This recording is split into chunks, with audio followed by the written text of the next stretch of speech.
Welcome in to Seahawks Today by Chat Sports. Tyler Jones here with you. Appreciate you joining us. Coming up on today's show, it is Mock Draft 3.0 for your Seattle Seahawks. It's our first mock draft since the Panthers traded up to the number one pick, which changes a few things. Also, it is our first mock draft since free agency started, so that also changes a few things as well. We will reveal our picks for the Seahawks coming up in just a few moments from right now. Before we do, if you want more Seattle Seahawks videos each and every day, then subscribe to the channel and don't forget to turn on your notifications as well. We are posting daily updates on your Seattle Seahawks. If they make a major signing, we'll go live, we'll break it down, we got you covered. This is the place to be for the 12. Subscribe now, youtube.com/SeahawksTV. Never miss a moment, and we'll get started with today's show. So here's how we did this mock draft. We went into the Pro Football Focus simulator, and I customized the settings to make sure that we were able to maximize on how realistic this draft could be, right? To do things that way. And so also, with this in mind, we went through all 7 rounds in this simulator. No trades today, but we want to go through this piece by piece of what these picks could be for Seattle. So I play the role as John Schneider. PFF picks all 31 other teams, and then I make the picks for Seattle. So with that, let's go ahead and show you the first 4 picks. Here's who goes off the board first. The Panthers go quarterback Bryce Young out of Alabama. Texans go quarterback as well. They go with C.J. Stroud there from Ohio State. The Cardinals at the number 3 pick, they go with Will Anderson, edge rusher from Alabama as well. So you have 2 of the top 3 picks are from Alabama. And then at 4, the Indianapolis Colts, they go with Will Levis from Kentucky with that 4th pick. So now the Seahawks at 5. Here's what the Seahawks are looking at this point. The best available right now at the number 5 pick. Jalen Carter is still there, and I know there's some questions about the events that have unfolded the last couple of weeks with his stock slipping. Is he still worth taking potentially at 5 if you're Seattle? Anthony Richardson. Mel Kiper is projecting the Seahawks to pick Anthony Richardson in his latest mock draft at 5. You got Devin Witherspoon from the Illinois Fighting Illini at corner is still available. Tyree Wilson, who we've talked a lot about on this channel, is an option there as well at edge rusher. And then Quentin Johnston at receiver from TCU is also an option there. Ultimately, my decision at 5 as John Schneider for the day, I'm not passing on Jalen Carter. I understand that there's some character concerns, and maybe the combine or the pro day didn't go so great for Jalen Carter. But you can't deny what's on tape. And what's on tape is one of the best players in all of college football, one of the best seasons that we've ever seen in the SEC this past year. Number 1 defensive tackle, number 1 player on Mel Kiper's big board, a unanimous All-American, first-team All-SEC performer. You already brought in Dre'Mont Jones. You bring in Jalen Carter into the fold here. I think you are feeling great if you're Seattle, and you're there for Jalen Carter. You say, hey, we're going to work through some of these things you're going through and put you in the best position to succeed. I love this idea. Let's go ahead and get Jalen Carter to Seattle with that number 5 pick if he's still around. So, should the Seahawks draft Jalen Carter? If he's still there, do you like the possibility of the Seahawks taking him with that number 5 pick? Let me know. This is our pinned comment today. Y for yes, N for no. Should the Seahawks draft Jalen Carter or not? You might get an ad break. If so, take advantage of it. Get your votes in. Y for yes, N for no if the Seahawks should draft Jalen Carter or not. So we've already taken care of Jalen Carter with the number 5 pick. Now let's move on to the number 20 pick. Here's the last 4 picks leading up to it.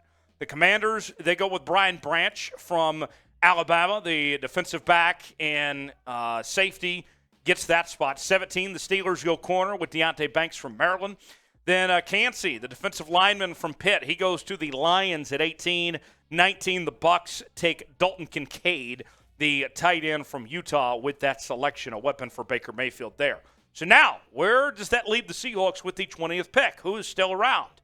Well, we got BB, Big Brian from Clemson at the defensive line. Also Nolan Smith, who had a heck of a combine available at the edge rusher position from Georgia. Miles Murphy, the edge rusher from Clemson, he's available, as is Zay Flowers and Jordan Addison at the wide receiver spot. Now, before I reveal this pick, think about this. Before free agency, we would have sat here and said, you got to get defensive tackle and you got to get edge rusher. Now you have Dre'Mont Jones. You don't necessarily have to take edge rusher right away. With that said, I'm getting Geno Smith a weapon. I'm going offense.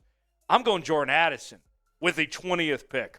Pete Carroll, a USC guy, goes SC and gets Jordan Addison, who might be just as good as any wide receiver in this draft. Mel Kiper has him number 3 on his big board right now among wide receivers, the number 22 overall player. But you look back at what he did at Pitt. He was fantastic there, winning the Biletnikoff, becoming a first-team All-American. This past year, he didn't play in as many games as he did his previous season at Pitt. But look what he did this past year, even with a less number of games. Still had 59 catches, 875 yards. Remember, he was sharing receptions with Mike Williams there at USC, another good receiver. But when he was the guy there at Pitt, when he won the Biletnikoff, when Kenny Pickett was throwing him passes, he had nearly 1,600 yards, 17 touchdowns. He is that dude, and as a possession receiver, you can put him in the slot. You still do your thing with DK and Tyler Lockett. Jordan Addison seems like a natural fit as your number 3 guy. I love the idea of taking Jordan Addison here. I know that not everybody agrees with that, but hey, that's why they pay me the money I make to make these decisions as John Schneider for the day. Do you agree with this idea of drafting Jordan Addison at 20? Let me know. S for sign, P for pass. What do you think of the idea? Do you make this move and draft Jordan Addison? Let me know in the comments section if you want Jordan Addison or not with that 20th pick. We are offering some great hoodies for your Seattle Seahawks, and whether you want to wear the blue or you want to wear some of the lighter colors, this is the perfect time of year to be wearing a hoodie, folks, and to be supporting your Seattle Seahawks. What are you waiting for? Go ahead and get yours today. Chatsports.com/Seahawks hoodie. Hoodies up to 50% off. Wall supplies last. I got to tell you, you'll be looking great wearing these Seahawk hoodies. What are you waiting for? Get yours now. Chatsports.com/Seahawks hoodies. Hoodies up to 50% off. Perfect time of year to be wearing your Seahawks gear and to be dressing a little bit warm as well. We got you covered. Chatsports.com/Seahawks hoodie. Let's move to the second round now, and we're going corner, taking care of another position of need with the 37th selection, going with Emmanuel Forbes out of Mississippi State. He's the number 4 corner on Mel's big board, 23-player overall, and a lot of people are looking at Emmanuel Forbes as a first-round talent. So the fact that we got him in the second round is a steal, and I think you're very pleased with bringing Emmanuel Forbes to the table. He's not the biggest guy by any means, but the talent speaks for itself. Consensus All-American, first-team All-SEC guy. Watch out, Emmanuel Forbes would be a sneaky good find in the second round. Then we're moving to our other second-round pick. We're going center with Luke Weipler from The Ohio State. Now, we might have some flexibility potentially to play him at guard as well. That's what makes this intriguing. Yes, he played center, but you might be able to move him to guard. Evan Brown, who is supposed to be your starting center right now, he might be one you could slide to guard as well. So maybe you make things work that way. But here's the thing with Luke here. Started 19 games at Ohio State the last 2 seasons. And last year, he had 860 snaps. That's a lot of football that Luke played at Ohio State over this past season. Third-team All-Big Ten, number 2 center on Mel Kiper's big board. Watch out. I think you're feeling pretty good, and you can find a way to get Luke Weipler some playing time immediately as far as I'm concerned, whether he's your center or your guard, either one. Name a player the Seahawks should draft this year, whether it's somebody we've talked about on today's show or somebody we haven't talked about. Let me know who you would like to see in a Seahawks uniform in 2023. Who should they draft next month? Let us know in the comment section who comes to mind. Next up, let's go to the third round. That's where we find Tulane linebacker Dorian Williams with the 83rd overall selection. And I got to tell you, Dorian Williams is just a dog. Let me get some numbers for you, courtesy of Pro Football Focus here, folks. Overall grade, outstanding, 83.3. Excellent in pass rush and in coverage, solid in run defense. Even if the Seahawks, make some moves at the linebacker position in free agency, a certain linebacker, I don't even have to tell you who. Dorian Williams sitting behind some veterans. I think he can learn a lot and he could get some playing time pretty quickly. Dorian Williams, I think, would be a very good fit for Seattle as far as I'm concerned. You need a running back, too, behind Kenneth Walker, right? And I know we've talked about some veterans potentially, but what have I been very consistent on in this show? The best thing you could do is go day 3 at running back. That's where we find Sean Tucker in the 4th round at 123 from Syracuse University. And the scouting report on him, you'll like this, folks. Shades of Jonathan Taylor, who's arguably the best running back in the NFL right now. Eats arm tackles with ease. That's what I want to hear. And not to mention, he's a pretty decent receiver as well, so we can use him as a third down back in relief of Kenneth Walker. I really like that idea potentially for Seattle in the 4th round. Shifting gears to the 5th round now, that's where we find an offensive guard, Chandler Zavala, in the 5th round at 151 overall. Graded out by PFF really well in run blocking, also in zone and in true pass set, pass block, and pass blocking. All of those boxes he checked off as far as that goes. This could be an undervalued guy if he's still around the 5th round. You're feeling pretty decent about. Also in the 5th round, just a couple picks later, we go back to the defensive side of the ball, and that is where we find Jonathan Tavia with this selection at 154. And with Jonathan here, with the 5th round pick, to me it's amazing to see him at this spot still around. Because listen to these grades. I know I'm using PFF a decent amount today, but hear me out on this, because this just blows my mind that he would still be available in the 5th round. This past season, his overall grade was a 92.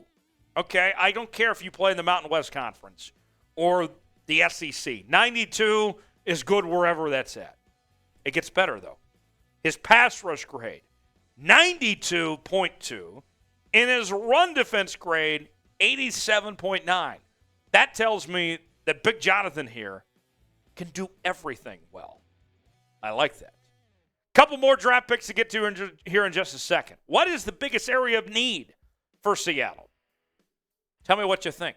What do the Seahawks need to address in this draft and the rest of this offseason? What do they need to take care of? Let me know in the comments section. Tell me what you think the biggest area of need is for your Seattle Seahawks.